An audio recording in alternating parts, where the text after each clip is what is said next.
7,216টি পদে আবেদন করতে পারেন 30 থেকে 35 লক্ষ চাকরি প্রার্থী। নেওয়া হবে না কোনো ফি। দেখে নিন, রাজ্যে ত্রিস্তরীয় পঞ্চায়েতের 7,000-এর বেশি শূন্য পদে নিয়োগ পরীক্ষার ফি নেওয়া হবে না। মূলত বেশি সংখ্যায় আবেদনের সুযোগ দিতেই এই সিদ্ধান্ত বলে জানা গেছে। পঞ্চায়েতের 3টি স্তরে একসঙ্গে 7,216টি শূন্য পদ পূরণের ছাড়পত্র দিয়েছেন মুখ্যমন্ত্রী মমতা বন্দ্যোপাধ্যায়ের মন্ত্রিসভা। গ্রাম পঞ্চায়েত স্তরে গ্রাম সহায়ক, গ্রাম নির্মাণ সহায়ক, গ্রাম পঞ্চায়েতের কর্মী এবং পঞ্চায়েতের সেক্রেটারি সহ একাধিক পদে নিয়োগ রয়েছে। পঞ্চায়েত সমিতিগুলির block information officer, clerk, typist এবং পিওন পদে নিয়োগ হবে 564টি শূন্য পদে। পরিষদের অ্যাসিস্ট্যান্ট, জেলা ইঞ্জিনিয়ার, গ্রুপ ডি সহ একাধিক শূন্য পদ রয়েছে এই আবেদন প্রক্রিয়ায়। মাধ্যমিক উত্তীর্ণ থেকে ইঞ্জিনিয়ারিং ডিগ্রিধারী সবাই পদ অনুযায়ী আবেদন করতে পারবেন।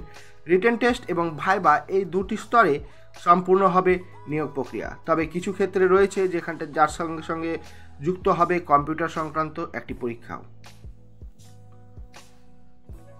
অর্থাৎ এই পরীক্ষার সাথে কম্পিউটার টাইপিং টেস্টও এখানটায় নেওয়া হবে।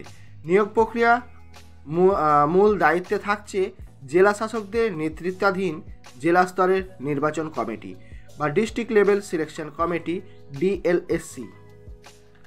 অর্থাৎ ডিএলএসসির মাধ্যমে আপনাদের নিয়োগ প্রক্রিয়ার পুরোটাই পরিচালনা হবে। রাজ্যের প্রশাসনের শীর্ষ কর্তাদের মতে অন্তত 30 থেকে 35 লক্ষ চাকরি পরীক্ষায় বসার আবেদন হতে পারে। প্রশ্নপত্র তৈরি শুরু করে ওএমআর শিট ছাপানোর সমস্ত দায়িত্ব থাকছে ডিএলএসসিগুলির হাতে, অর্থাৎ ডিস্ট্রিক্ট লেভেলের হাতেই সমস্ত দায়িত্ব। নিয়োগ প্রক্রিয়ার জন্য একটি পৃথক রিক্রুটমেন্ট পোর্টালও তৈরি করা হচ্ছে রাজ্যে। একেবারে ওটিপি দিয়ে এই পোর্টালে রেজিস্ট্রেশন করতে হবে চাকরি প্রার্থীদের।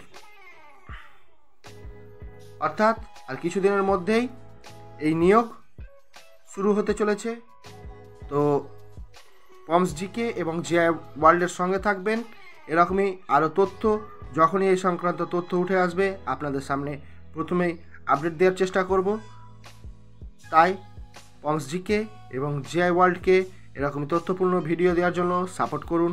Please like, share and subscribe. Thank you. Visit again.